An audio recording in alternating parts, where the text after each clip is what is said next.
Nelson. I'm from Radio Chico, Special Projects Director.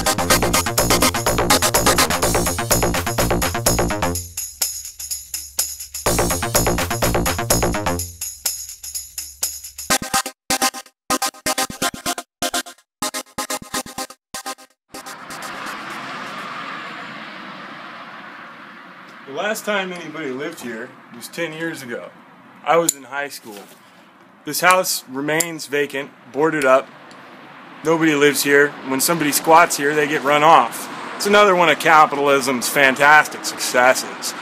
I propose that these houses not remain abandoned, not remain empty, but go to people who are going to live in them. So what do you think about this house, Mickey? I'm going to just get a little roll here so we can see it. This house really reminds me of a house built by John L. Simmons in Pasadena, where I'm from. And I lived in a house right across the street, and it's caught my eye on numerous occasions. So today I drove by to take a detailed look at it, find out the story on it. But what do you think about it being abandoned and maybe people actually, you know, hey, help solve homelessness. Let's get some people out indoors. That can be a good idea.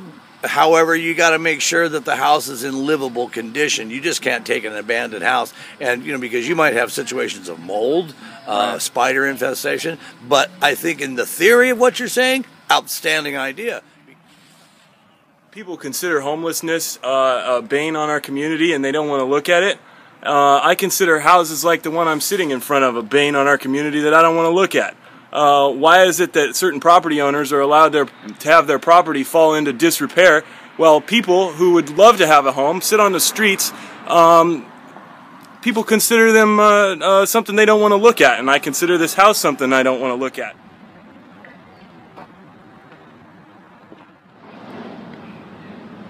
Here's another.